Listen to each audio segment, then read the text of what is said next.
to Paul's second letter to the Corinthians, chapter 8. Me dirijo hoy a la segunda carta del apóstol Pablo a los Corintios, capítulo 8, versículo 1. Segunda de Corintios 8, 1. Asimismo, hermanos, os hacemos saber la gracia de Dios que se ha dado a las iglesias de Macedonia. Y nuestro título hoy es las gracias de los cristianos, todas las gracias del cristiano. Aquí tenemos pasajes maravillosos que se abren a nosotros, porque el apóstol Pablo da aquí en estos versículos, en la primera parte del capítulo, 6 gracias o virtudes, dones de Dios que se dan a los creyentes.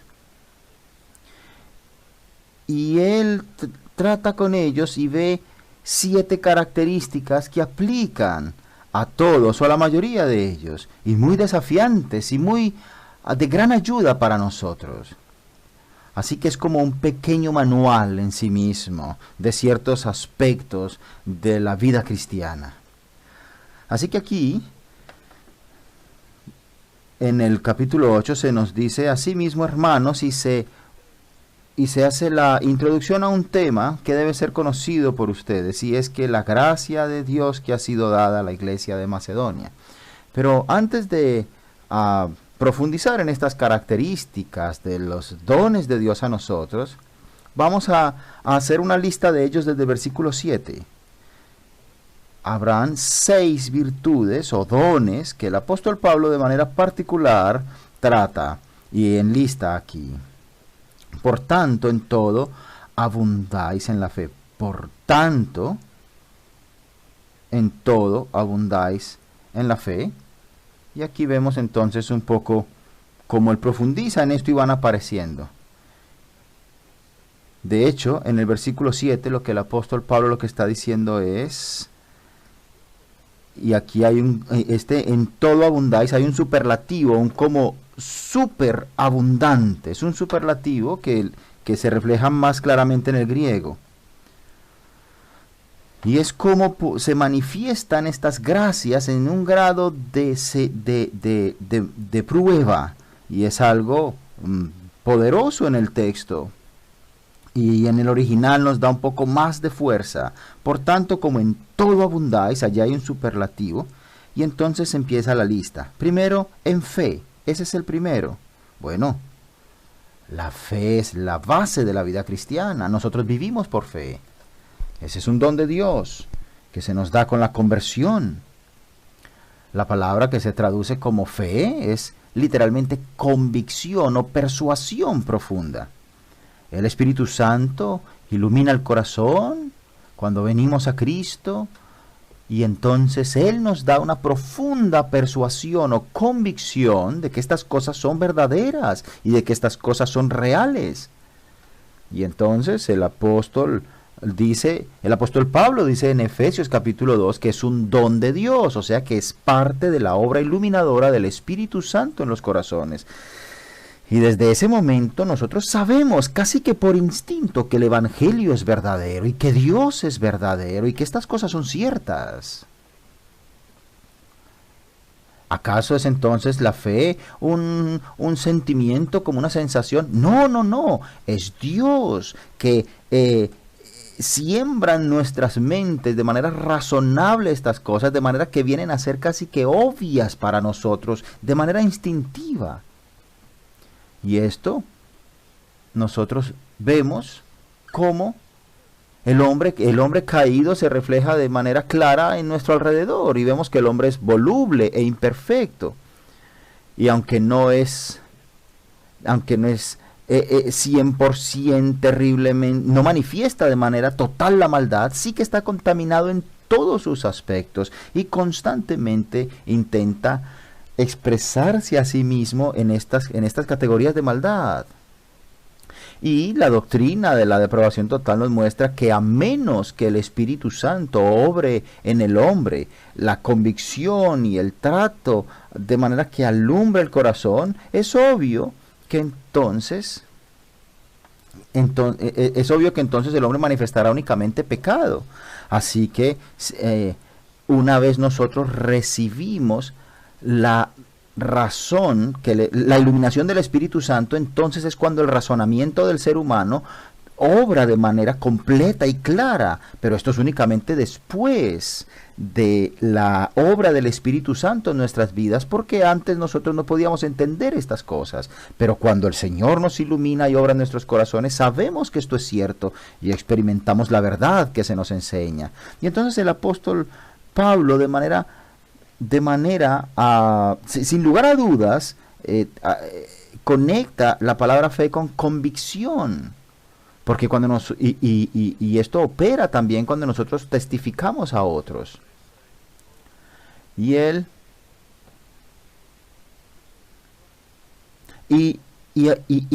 nosotros tenemos una convicción tan profunda que a veces las personas que no conocen a Dios lo que dicen, este es uno de los que piensa que solo ellos tienen razón, que solo ellos tienen la verdad. Pero es que nuestra convicción es sincera, no es una convicción orgullosa y altiva que nos hace pensar que sabemos todo. Pero la convicción de que la palabra de Dios es verdad está profundamente en nosotros. Ahora, esta fe opera en nuestras vidas en muchas etapas de la misma, en dificultades. Hay cosas que las personas les cuesta soportar, pero entonces la fe viene de parte de Dios, aún allí en momentos de dificultad, y entonces nosotros tenemos ese apoyo de Dios. En palabra. Y algunas personas sugieren que esto que dice en palabra quiere decir, algunas personas dicen que aquí se refiere a las lenguas. Ahora bien, sabemos que el don de lenguas que se nos habla en otros pasajes se refiere a idiomas, no a lenguas. Pero bueno, aquí en el texto cuando dicen palabra no está hablando de eso, sino al testimonio que tú recibes de parte de Dios, que te lleva a poder tener poder de palabra, es decir, de hablar del Señor a otros, de hablar de Cristo. Y tú tienes una capacidad especial para hacer eso. Esto es un don de Dios. Todos estos dones son regalos de Dios después de la conversión. Por supuesto que no son dones como naturales, sino que vienen de parte de Dios. También dice en ciencia, que es el tercero. Es decir, entendimiento de las doctrinas, un entendimiento de las promesas de Dios, un entendimiento de los planes de Dios como Él los revela en su palabra. Y esto es un conocimiento que viene de parte de Dios, de forma que usted puede ver, de forma que puedes ver el mundo que te rodea y tienes entendimiento y dices, ahora sé por qué las personas se comportan como se comportan. Ahora sé lo que está sucediendo en el mundo y me doy cuenta de la naturaleza humana y tienes un discernimiento, porque ahora tienes una claridad de la verdad de la palabra que te alumbra. El conocimiento es un don de Dios que viene con la conversión. También dice, en cuarto lugar, en toda solicitud, y este es un don muy, muy interesante, que a menudo se traduce como una velocidad. De forma literal del griego lo que quiere decir es como una premura por hacer las cosas. Una premura, el estar preparado a actuar, el estar listo para actuar. Así que solicitud es una buena traducción que tenemos aquí en español. Pero quiere decir como eso, como premura. Cualquier cosa que el Señor demanda de ti, como tú eres una nueva criatura y convertido, entonces tú estás preparado, listo para hacerlo, listo para orar, listo para trabajar. Y entonces nosotros somos también listos para examinar nuestros corazones y nos examinamos continuamente, rechazamos la tentación y estamos solícitos a servir al Señor. Este es un don que Dios nos da. Y Pablo dice también aquí, y en vuestro amor, que sería el quinto. Y esto podríamos interpretarlo no solo como un amor personal, sino que lo que seguramente quiere decir es tu amor por la misión evangélica. La misión, tu amor por la obra del Evangelio, el amor por la obra del apóstol en medio de las multitudes y de la labor evangelística, el amor por la obra de manera que las conversiones sean muchas, amor por la obra de Cristo en los corazones. Esto es algo prioritario para la iglesia y esto mueve el corazón del creyente. Así que aquí vemos estas seis gracias en las cuales vamos a estar considerando. Para con vosotros abundad, y aquí una vez hay un superlativo, en realidad en griego quiere decir como superabundante, también en esta gracia. Así que aquí vemos estas gracias enlistadas, como una lista. Así que volvamos una vez más al versículo 1. Son fe, palabra, ciencia, solicitud, premura, amor por la obra. Y ahora lo vemos aquí en lista. Y vemos entonces aquí en el versículo 1, así que hermanos, hacemos saber la gracia de Dios que se ha dado a las iglesias. Vamos a tener algunos encabezados después de haber visto esta lista. Encabezado número 1. Estos dones son dados a las iglesias. Y aquí va, concretamente es a las de Macedonia. Y esto es interesante. Estos dones no son dados a cristianos de manera individual, a personas individuales. Por supuesto que hay individuos en las iglesias, pero estos dones son distribuidos mediante la iglesia, y en este caso concretamente las iglesias de Macedonia.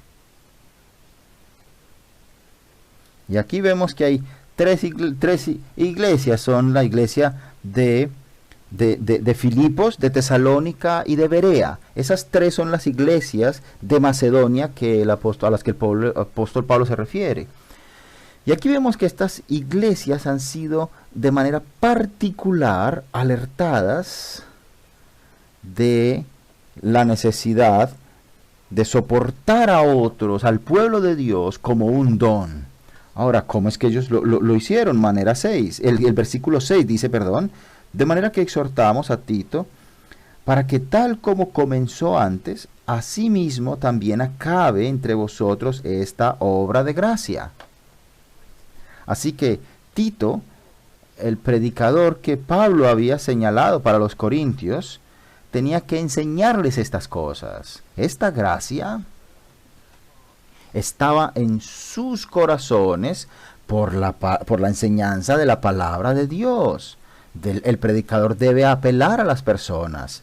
Y en la iglesia de Macedonia, el apóstol Pablo enseña esto, como ellos tienen, y Pablo les enseña esto con un afecto poderoso, y cómo los hermanos en Macedonia reciben este don de ser dadivosos. Y ahora esto es un don que es especialmente dado a las iglesias y a través de las iglesias. Pero si alguien no le da la importancia merecida al ministerio de la enseñanza, nunca va a tener ni a entender un don como este que fue dado a las iglesias. Y es algo que podemos nosotros ver aquí, porque es un don que está dado de Dios a ellos. El segundo encabezado es que estos dones, esta gracia, es una gracia que es dada y fluye en beneficio a otros. Miremos el versículo 2. En grande prueba de tribulación, refiriéndose a la iglesia de Macedonia, la abundancia de su gozo y su profunda pobreza abundaron en riquezas de su generosidad. Examinaremos esto en un momento. Pero esto particularmente, esta ofrenda, esta dadivosidad es para Jerusalén. Jerusalén era la iglesia, vamos a decir, más antigua, y era una iglesia importante. Ahora, no es que haya sido en Jerusalén la iglesia madre o la iglesia más importante, no había tal cosa como una jerarquía o un episcopado en la antigüedad, claro que no. Cada iglesia, a la luz de la Biblia, era autónoma e independiente a los ojos de Dios. Así que Jerusalén no era la iglesia cabeza o el cuartel central de las iglesias, no, pero era una iglesia muy querida y muy importante porque fue la primera iglesia de donde los misioneros y predicadores fueron esparcidos por la persecución, pero el Señor permitió que fuesen a todas las regiones alrededor predicando el Evangelio. Así que era como una iglesia, en cierto modo sí podemos decir madre, pero no era cabeza de las iglesias. Ahora estaban atravesando dificultades económicas y te voy a decir por qué. En el momento del Pentecostés, recordemos Hechos capítulo 2, el Espíritu Santo vino, descendió y 3,000 personas, luego 5,000 personas y luego miles de más personas fueron convertidas a Cristo. Y sus vidas cambiaron de manera total. Ellos se arrepintieron de sus pecados, recibieron una nueva naturaleza, una nueva vida y fueron unidos a Cristo. Pero estas personas comenzaron a tener problemas porque la comunidad judía en aquellos tiempos era intensamente nacionalista. Y si alguno de ellos abrazaban la fe cristiana dejando a un lado el judaísmo, entonces eran oprimidos y perseguidos. Imagínense, queridos amigos, que en Jerusalén se convirtieron personas que tenían negocios, pues esos negocios quebraron del día a la noche. De la noche al día, personas que fueron expulsados de sus familias, personas en su familia que no estaban convertidas al Evangelio, les rechazaron y les echaron de la casa. Y así mucha gente quedó sin hogar y sin ingresos. Perdieron sus empleos muchos de ellos, porque el nacionalismo judío eran muchos de ellos los jefes y entonces los echaban y esto generó una pobreza tremenda. Si echamos un vistazo hacia atrás, esto también es una prueba maravillosa de las experiencias que ellos tuvieron de verdadera conversión y de venir a Cristo. Si uno piensa si esto habría sido solamente una experiencia emocional o superficial, entonces tan pronto como las dificultades empezaran y la hostilidad de los nacionalistas y la pobreza vinieran, pues ellos se hubieran entonces devuelto y hubiesen abandonado el Evangelio sobre toda esta persecución. Y entonces ellos se habrían arrepentido, pero no lo hicieron. Ellos se aferraron al Señor y estuvieron dispuestos a servir al Señor y las iglesias crecieron y lo vemos a lo largo del libro de los Hechos, de tal modo que incluso ellos tuvieron que, las iglesias, los apóstoles, tuvieron que organizar las cosas de manera que se pudieran atender y suplir las necesidades de los hermanos allí. Y vemos que incluso en aquella región de Judea habían huertas y las personas tenían que suplir unos a otros y ayudarse tremendamente. Así que en 2 años después del Pentecostés vemos entonces que hubo muchas dificultades y el apóstol entonces fue llevado por Dios. Los apóstoles fueron iluminados por Dios para nombrar diáconos y supervisar bajo la mano del Señor la obra de compasión y de atender a las personas. Y vemos que el apóstol Pablo, años después de esto, en el año 34, señalado por el Señor, fue a la obra del ministerio. Y en el año 37 el apóstol Pablo fue por primera vez a Jerusalén, después de haber sido llamado, y vio la pobreza de la iglesia en Jerusalén. Así que a partir de ese momento, todas las iglesias donde él visitaba, él era movido por el Señor para llamar a las iglesias a ayudar a los hermanos en Jerusalén. De hecho, en el año 46, él tomó regalos muy valiosos para ofrendas para los hermanos en Jerusalén, y ellos fueron y los llevaron. En Hechos 24 leemos eso, y ellos allí, los hermanos en Jerusalén, fueron fortalecidos, y esta iglesia madre, por decirlo de alguna manera, fue grandemente fortalecido. Y vemos también anteriormente en otros capítulos de Corintios, como en 1 Corintios 16, leemos cómo el apóstol Pablo dio manejo a esto y dio directrices de forma que se recogieran estas ofrendas de manera semanal. Y esto desde luego lo hicieron por simpatía, lo hicieron porque se identificaban con los hermanos, pero también lo hicieron en obediencia al Señor. Ahora, tercer encabezado, tengo que apresurarme. Los macedonios tomaron su responsabilidad respecto a esto, incluso en medio de la pobreza. Miremos el versículo 2, que en grande prueba de tribulación, en Macedonia las iglesias eran perseguidas también. Y aún así abrieron sus manos abundantemente para ofrendar. La abundancia de su gozo y su profunda pobreza abundaron en riqueza de su generosidad. Esto no significa que eran grandes cantidades, porque no lo eran. Pero era una riqueza de liberalidad para ellos, porque lo hicieron de buena voluntad, con amor y generosidad. Dios ve dos cosas. El B es la disposición, el B, la proporción y la voluntad, no la cantidad. Así es como Dios ve las cosas, la proporción en proporción a lo que tienes y la voluntad que tú tienes para dar. Son principios de adoración al Señor.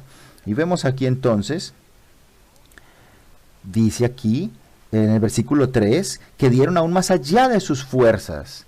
El griego nos ofrece un matiz importante y es como en contradicción a tus capacidades. Es decir, ellos dieron aún más de la capacidad porque lo dieron de buena voluntad y eso fue un tremendo sacrificio para los macedonios. Y ellos lo hicieron de muy buena voluntad, nos dice aquí el versículo 4, y aquí tenemos vemos otro encabezado. Y es que ellos pedían la oportunidad de ofrendar. Dice aquí, pidiendo con muchos ruegos que les concediésemos el privilegio de participar en este servicio. Ellos rogaban que se les diera el privilegio de servir. Así que vemos aquí esta ayuda para los santos de Jerusalén. Pero hay otro punto que quiero resaltar y que podemos ver aquí en el versículo 2. Ellos lo hicieron y esto generó un gran gozo. Esto es profundo y muy importante para nosotros. ¿Cómo puedo yo incrementar mi seguridad de salvación? ¿Cómo puedo incrementar mi gozo y mi paz como creyente? ¿Cómo puedo yo conocer la felicidad cristiana? Bueno, pues aquí hay una de las respuestas y la voy a leer del versículo 2. Que en grande tribulación, la abundancia de gozo, abundancia superabundante, esto es un superlativo, el gozo superabundó. El apóstol no pudo encontrar un superlativo que se adecuara más a esto. Un superlativo es como engrandecer más el término para poder explicar la grandeza de lo que se recibió. Es lo que significa un superlativo. Entonces, el apóstol Pablo les muestra cómo el gozo que recibieron fue tan grande. Ahora, desde luego, ellos lo hicieron con un corazón abierto y liberalidad a la hora de bendecir a otros. Y al hacer esto, y después de esto, aunque lo hicieron por supuesto con nervios, con necesidad, con dificultades, pero después de esto vino un gran gozo, porque hubo un servicio honesto. Solamente cuando servimos con honestidad y con un corazón decidido viene el gozo para el cristiano. Porque a medida que nosotros servimos, ponemos nuestros dones al servicio de la iglesia, el gozo entonces, vamos a decir, fluye en la vida cristiana, llevando a cabo estos pasos de obediencia. Y entonces hay gracias que nosotros debemos reconocer que no son ejercitadas como deberían ser. Y entonces podemos ver esto en las vidas de algunas personas. Pero bueno, debo ir a otro encabezado, y es este. Y es que el gozo y todas las gracias son un acto de dedicación. Un acto de dedicación es mi siguiente punto. Un acto de dedicación. Lo vemos aquí en el versículo 5. Y no como lo esperábamos, sino que a sí mismos se dieron primeramente al Señor y luego a nosotros por la voluntad de Dios. El llamado del servicio fue, por supuesto, por la voluntad de Dios. Ellos primero que todo se dieron a sí mismos al Señor. La ofrenda de Macedonia no fue muy grande en valor, no fue mucha cantidad, pero fue sacrificial y con una voluntad adecuada. Y antes de dar eso, ellos se dieron a sí mismos al Señor. Cuán cuidadosos podemos ser nosotros con esto. Si nosotros damos una ofrenda a la iglesia como un acto de adoración, muchas veces lo hacemos sin entendimiento. A veces ni siquiera pensamos en ello. Casi puede ser incluso como un hábito mecánico, pues eso está muy mal. Cuando damos, primero nos damos a nosotros mismos al Señor. La ofrenda puede ser grande o pequeña, pero debe ser una expresión de lo que nosotros mismos nos damos al Señor. El dinero que se da al Señor,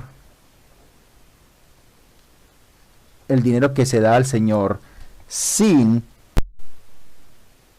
queriendo comprar la bendición, es una torpeza delante del Señor, porque lo que el Señor espera es que te des a ti mismo al Señor.